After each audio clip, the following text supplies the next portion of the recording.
In my last video, I had talked about how you can handle objections like a professional when it showed towards the end of the conversation, right? You see, majority of the objections that come up are towards the end of the conversation. But what if I told you there was a way we can pre-handle these objections before they even show up towards the end? What if there was a way that people would or prospects would feel stupid to say that this is too expensive for me? Or what if there was a way that you can actually empower your prospects to make the decision on the call itself, right? So in this video, we are going to be sharing with you the 4 major scripts that we personally use on a sales conversation that helps us pre-handle objections on the call itself before we even close the deal or even make the offer towards the end of the call, so that objections don't even show up. All right, so congratulations for being at the right place at the right time. Make sure you watch till the end, because towards the end, I have shared with you how you can pre-handle objections in any kind of scenario, whether it's a sales call, a one-to-many selling through webinars, sales presentations,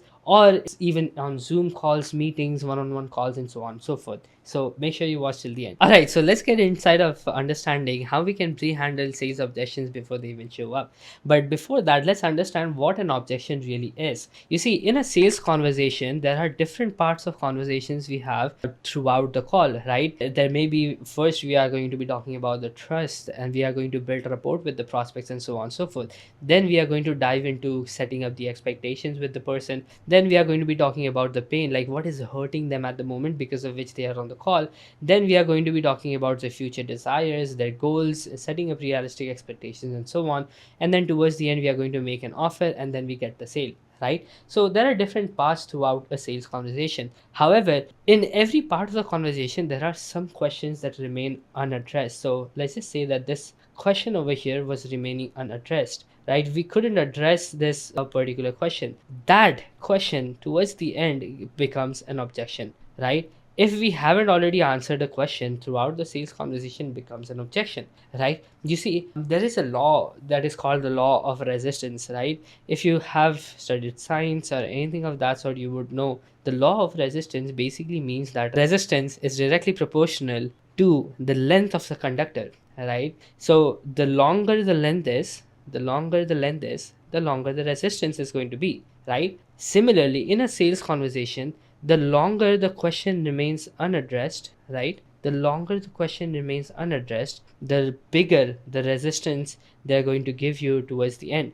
You see, just imagine if you're having a conversation with somebody, anybody, right? And you have this question in your mind that you really want to ask them, right? But you cannot ask them. So towards the end, it just becomes like, hey, I needed some clarity in that particular part, but you didn't address it. So when it shows up towards the end, it leaves you a very small room to just handle that particular objection, because you would only have a few minutes. What if you could actually address this unaddressed questions right over here, so that this doesn't even show up towards the end, right? You see, the longer you wait, the bigger the resistance is going to be, right? What if you can handle the objection over here itself, right? This part itself, then it wouldn't need to wait at all. So there will be less length of the question being unaddressed, and then the resistance will also be low because it has already been answered, right? So an objection basically is an unaddressed question in a sales conversation. You see, just as I mentioned, there are different parts of the sales journey or the sales conversation.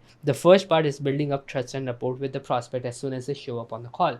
Hey, you just have a conversation with them like, hey, where are you from? How long have you been doing this? And so on. So for you just have a small conversation, quick conversation before you dive inside of the call, right? So that is building up trust and rapport. Then we get into setting up expectations for the call. You simply say, hey, this call is just going to be a quick call where we are going to be understanding where you are right now and where you want to be, just so we can see if we can fit in and actually help you achieve that. If we cannot, then I'm going to point you in the right direction. But if we can really talk about what it would look like for us to work together. Sounds good? Sure. You set up the expectation, and then you get inside of digging in the pain. You understand what is hurting for them, right? Why are they even on the call with us today? Because if there is no problem, they wouldn't even need a solution. So you dive inside of the past experiences. You try to understand what is the pain point, what is hurting them at the moment because of which they are on the call, right? So that comes in past experiences part.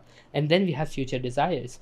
Now in the future desire, we are going to be just understanding what is it that they want to achieve. If what they want to achieve is not realistic, we are just going to let them know, hey bro, this is not realistic, right? What if I told you that we cannot achieve like 10 times the result in 3 months itself?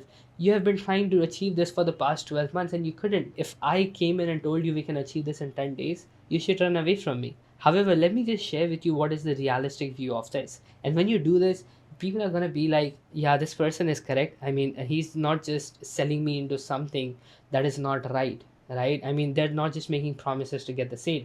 That is going to earn your respect. So in the future desire, you just share that. See, set realistic expectations for people, and then towards the end you customize the offer depending upon the pain points they just shared with you. You see, that is the beauty of having one-on-one sales calls. You can really customize your offer or your solution or whatever you have got to sell in the terms or in the views or in the language, in the words of how the prospect actually shared their pain points with you. So I'm going to be diving in deeper inside of this in a while, but just understand that these are the stages of a sales conversation, right? However, your client or your prospect is seeking clarity in four major things for them to make a decision to work with you. The first thing is, if they know that they are a decision maker, or they know who is going to be the decision maker inside of the call. If they do not know this, then they are not going to be the one who is going to make the decision. So if you simply shared with them or empowered them to be the decision maker inside of the call, they are going to be one. Okay, and then they have to know that this is something that is urgent enough for them to solve it right now. If they know this, selling becomes easy because you do not have to sell them to buy now. They will be selling you on it, right? And then the third thing they need to be getting clarity on is having a value. Like, what is the value of working with this with you personally, right? What is the value that they are going to get when they invest some kind of money in working with you? And the value, when the value is this much, this much, and the price is this much, they're going to buy, right? You do not have to sell them anything. You just have to show them in their own words that they are going to get a value from working with you. And then finally, they need to get clarity in the process. They need to know that this process is pretty simple for me to apply, right? If they have clarity on these four things, you can handle any objections, right? But they need to get clarity on it, and they need to clarify it to themselves. And you, as a person, as a sales guy, are going to help them, empower them to share it with you that they are the ones who are the decision maker, that this is urgent enough for them to work on right now, and then it is valuable for them if they work with you. And finally, the process that you're sharing with them is simple, right? So this is what we are going to be doing in this conversation, in this video, that I'm going to be sharing with you four scripts that we particularly use to just give our prospects clarity on these four things. First is making them sure that they are the decision maker. Second is we have to let them know in their own words that this is urgent enough for them. And the third script is where we are going to share with them in their own words that this is valuable for them, like super valuable for them. They can literally see in their eyes what is the value of working with you. And finally, the process is simple, right? The process is simple. If they say it, they are sold. Now let's dive on the first one, which is the decision maker. This basically means we are going to be pre-handling the objection of the spouse or business partner. Like, they're just going to be throwing off the conversation towards the end that I need to talk to my spouse before I make the decision moving forward. However, you either can empower them to take the decision on the call itself with you, or you can get the person who is the actual decision maker on the call so that you can do the call with them, right? And for this, we are going to use a pre-framing script. Now just know that your prospects can really be the person who is going to make the decision, or they cannot even be the decision maker. It's absolutely fine either way, but you have to figure that out and let the other person know whether they are the decision maker or they're not, right? If you can simply do this, then they know what to do, right? So let me share the pre-frame script with you, but let's first understand where this pre-frame script actually comes in. So right when you have built the trust with the prospect, you have gone into understanding, just building up some kind of rapport in the first 2 to 3 minutes of the call, right after setting up the expectation. Hey, in this call, we are just going to be understanding where you are and where you want to be. If this makes sense, if we can really help you out, then we are going to look into how we can work together. However, if it doesn't make sense, if we cannot help you out, we are going to help you point in the right direction. I'm pretty sure that we have a lot of friends, and any one of us can actually help you. So yeah, you just set the expectation of the call, and then right after that, you use the pre-framing script to find out who is the decision maker, right? So here are the three simple questions. The first question is, before discussing further, was there anyone else who was supposed to be on the call with us today? Right? If you simply ask this question, like directly be upfront about it. Hey, was there anyone else who was supposed to be on the call with us today? They are simply going to tell you whether if they say yes. If they say no, then that basically means that they are the decision maker. You can take the conversation forward, and you can simply say, great, let's move forward, right? Then if they say yes, there was supposed to be somebody else who was going to be here but they couldn't make it, then you simply ask the next question, which is, are you the leading decision maker in your business, or are you the one who is going to make the decision for your family or somebody else? Then if they say yes, that they are the leading decision maker, then sure, you can take the conversation forward. If they say no, then you go into the third question, which is, would it be better if we did this call with all of us together rather than I get on a call with you, we have a proper understanding, then we are going to give some clarity to the other person as well? Do you think it would be better if we just do this together to save all of our times? As simple as that, right? So they are going to say either yes or no, right? If they say yes, it's a good time that we sit together and do this together, then you can just reschedule the call right here. You wouldn't need to waste your time nor your prospects time at all, right? It would show that you are actually respecting your prospects time, because you showed them that it will be much more valuable if we did this with the other person, that all of us sat together. Okay, if they say no, right? But what if they said that they are here to get some clarity first, right, of what we are offering, and then they are just going to let the other person know, share with them what they are going to get out of this as well, because they couldn't make the time, but they are over here to seek clarity first. Now, what would we do in that scenario? So in that particular scenario, we'll just continue the conversation and handle this objection towards the end, right? When they say they are just here for clarity, then you just go through the entire thing, and then towards the end of the call, you simply go on to objection handling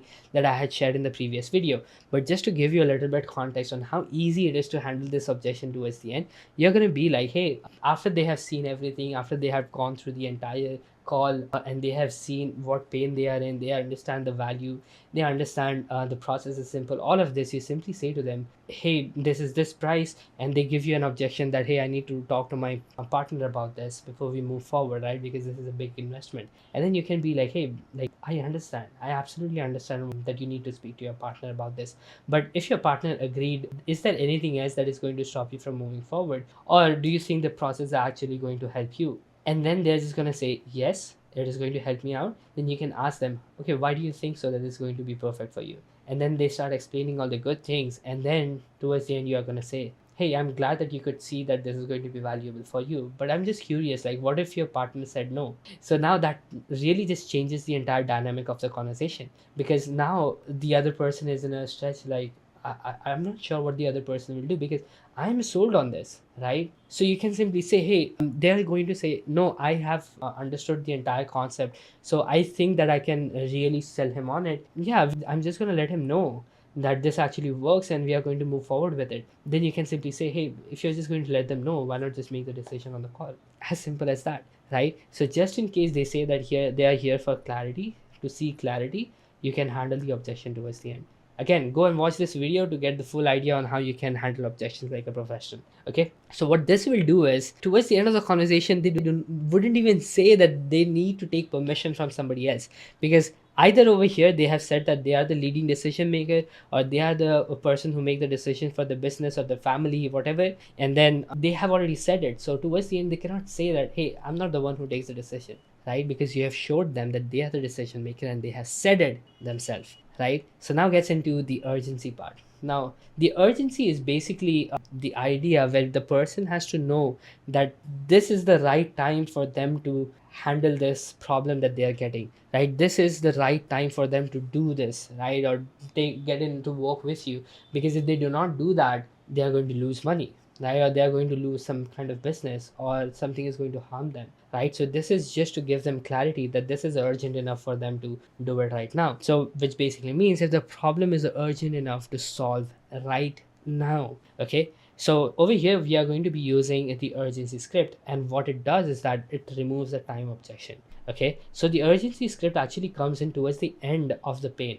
So once we have understood what is really hurting the other person, like what is not working inside of the business that we can actually fix, if we can really help that other person, right? Once we have understood that they are in real pain, and we have dived in deeper into understanding their pain points, then we can just use the urgency script to just dial it down, right? First, find out about the pain, and then end with these three questions. Okay, the three questions are: why is it important for you to solve this right now? You just said that you have been going through this for 6 months now. Like, why after 6 months you made a decision to do it right now? Like, why not just wait another 6 months to do this? And then they're going to just share with you why now is the perfect time. You see, you're not telling them that now is the best time. You're just asking them why is it now that it is a good time for them to solve this problem. Now, when they say it, they're going to believe it, right? Now, you're not like feeding your thing on them, right? Because if this is not urgent for them to do it right now, then it's absolutely fine. You're not going to close the deal right now.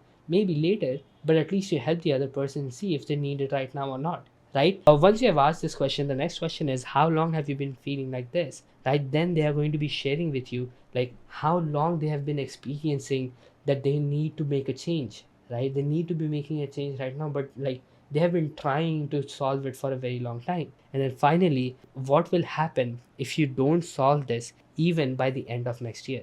Now that shows people, if they wait by the next year to solve this particular problem, they're going to lose a lot of things, right? If you simply showed it to them, they will never tell you that this is not the right time, because they literally said that this is the perfect time for us to do it. And they have also stated the reason why. So if you simply remember that towards the end, if they give you this objection that this is not the right time, you can simply say to them, hey, you mentioned to me earlier that this is the perfect time for you to do it.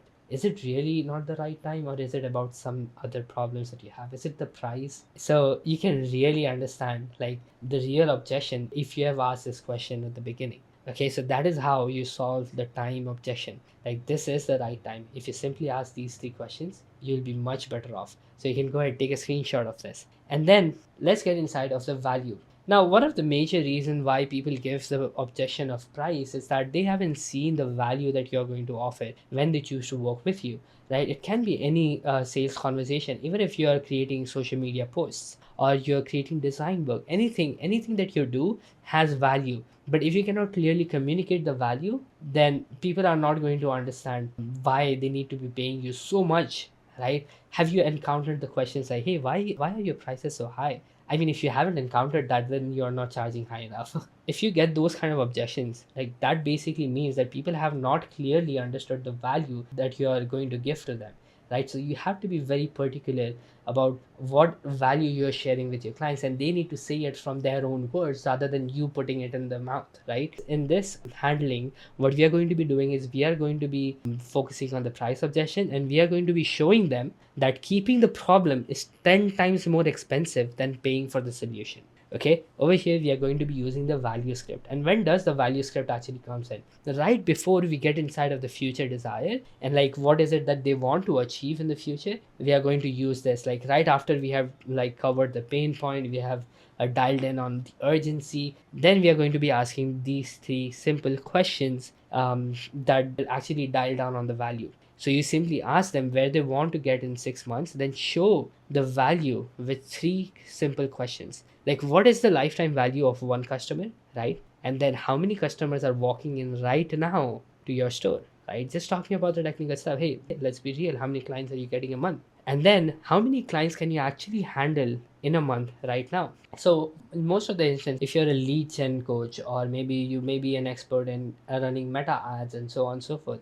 So if you can get a store to understand the lifetime value of their customers, they simply say, hey, a customer would spend at least 1 lakh rupees with us over 6 months period, 10 months period, 12 months period, right? And on a monthly basis, we get around 5 clients. So that basically means that they're making 5 lakh rupees a month. But then if you like showed them what is it that they can actually handle, like they were going to say, hey, we can handle another 15, right? But we are not getting there. That's what we have been trying to achieve for all this while. Then what you can simply show to them by stating the value is by saying, so what you're telling me is just because you're not able to solve this problem right now, For the past 6 months, you have lost 15 lakh rupees per month, every single month. Is that what I'm hearing from you? And then you just go silent and let them just get the entire idea absorbed. They would never have thought this way, right? Where they are actually losing money for not solving this problem right now, right? And if you simply show them how much they are losing every month because of it, then whatever you charge doesn't really matter. You see, if somebody is losing 15 lakhs a month, then how much can you charge them? 10 lakh rupees or 5 lakh rupees, if you can really help them achieve that. I'm not saying that you just make false promises. What I'm saying is, if you can really help them, really help them, then why not have them see what they're losing for not hiring you, right? Or not working with you. So what this will do is, this will allow us to first customize our offer towards the end. When we state our offer that, hey, this is what we do, this is how we can get you to 20 clients a month by simply using these 3 steps, right? They are never going to give you the objection that this is too expensive, because they know what is expensive for them, right? That is keeping the problem to themselves. If they simply keep the problem, it is going to cost them much more, right? Because you have showed them how much this is going to cost them. So if you simply followed these 3 questions towards the end of the pain, then you can really dial this down and show your prospects what they're losing for not working with you, right? So towards the end, when you show them that your offer is going to solve this problem, it's game over, right? And you can charge as much as you would like, but know that you have to deliver what you have promised. Okay, then let's get into the final one, which is the process. See, most of the time, when people do not make a decision to work with us, it can also be because they are not clear of how we can actually help them, right? Because we get so much into the nitty gritty, or sharing what they're going to get inside of the offer, rather than just sharing with them how getting what you are giving them is actually going to help them. So for example, if you have a service and a social media marketing services that you're providing, and you're talking about about what they're going to get. Hey, we are going to give you video scripts so that you can just go ahead and record the videos. We are going to do the lighting for you. You can just come over here, sit over here, and then do all of the stuff, and all you have to do is just come and speak, and so on and so forth. You're so much into this, right? But you do not actually clearly show them, like, what is the process, right? What is the process of them getting to the result by working with you, right? So rather than doing that, what we are going to be focusing on is just simplifying our process in front of our prospects in 3 simple steps, right? So the idea over here is to show people, if your process will solve the problem faster, with ease, without doing the things they do not like to do, right? This comes at the point when you are actually making the offer towards the end. Now you have understood what the prospects are going through, what is the pain that they are having, and you have also understood what it is costing them, and so on and so forth. So towards the end, you can use all of that to make a customized offer for your prospect. See, it can be the same social media marketing service that you're offering, but then if you simply understood that every client is different, and how you're going to customize the offer is going to be different, your sales pitch is going to be way different as well. Here's how you can do this. You can create 3 simple steps for your offer, right? You can simply show them, hey, how we work is pretty simple. What we are going to be doing is, if I'm providing a social media marketing service, then I'm going to say, hey, for us to get to 10,000 followers over the next 3 months, we have to focus on just 3 simple things. First is creating high quality content where the copy or the content is actually making sense for your prospects. And then the second thing is posting it on the right time and on the right platform, and then repurposing all of the content as much as we can, right? Just 3 simple steps. All you would have to do is, rather than working on the content ideas or working on creating as many content pieces as you would like, you just have to create 4 long form content a month, for which the scripts we are going to give you, and you just have to sit in front of the camera and go ahead and record, right? You give us the raw file, we upload that, all 4 long form videos, we upload that on YouTube, and then we are going to be repurposing reels from that long form video and post it on all other platforms. So you would not have to do anything but just record 4 videos a month. For scripts, we are going to give you, as simple as that. Like, doesn't that sound very simple? We are going to be doing this, we are going to create 90 reels, we are going to be creating 4 social media posts. Nobody cares, they just care about getting to 10,000 followers. And if you can really help them get to 10,000 followers by this method that you have got, just state it clearly in 3 simple steps. And how many simple steps? 3 simple steps, right? So let's quickly recap. The first one is we are going to give them clarity that they are the decision maker inside of the business. The second thing we are going to do is we are going to show them how urgent it is for them to solve this problem right now. And third is we have to show them the value that they are going to be getting from working with us is 10 times more than what they're actually paying us. And finally, that our process is much simple than anybody else's and faster at the same time for them to get to the results, right? So if we simply follow this, we will pre-handle the four major objections that are: it is too expensive, I need to talk to my spouse, this is not the right time, and I don't think this is going to work with us, I just need some time to think about it. Alright, so I hope this entire video was helpful to you. Now, once we have understood how we can pre-handle the objections, what if I told you that you can pre-handle objections in any scenario that you are actually on? Whether you're doing sales presentation in one-to-many format, which is on webinars, on sales stage, whatever it is, all you have to do is simply note down 3 to 4 major objections that you need to overcome in that sales conversation or sales presentation. Once you understand what those objections are, you can simply create the questions to handle those objections before they even actually show up, right? In a sales presentation, it actually opens up a lot of room for you to pre-handle these objections by making up stories, right? So for example, in a sales conversation, let's just say in a one-to-many selling area, you know that people are going to give you the price objection because what you are pitching is like 1 lakh rupee offer or 2 lakh rupee offer. So you can simply show them the value in the sales presentation itself of what they are going to get, so that it doesn't even show up towards the end.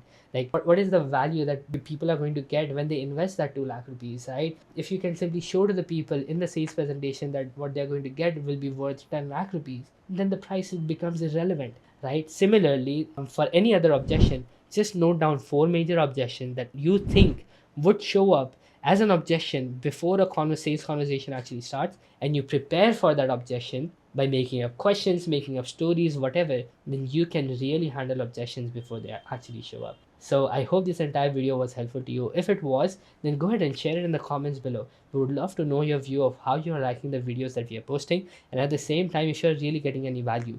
If you apply this on the next sales conversation, then I would love to know what result you are getting inside of that conversation. So you can either send me a DM on Instagram at Way of Muzz, or you can just comment below this video. We would love to see if this is actually helping you, and let me know what is it exactly that you need to understand or know as a freelancer or service provider on how to sell premium, or how you can sell in a much better way than you are currently selling. We would love to create videos according to it, and we are looking forward to seeing you on the next one. Until then, start selling, keep selling, and when you're done selling, sell some more.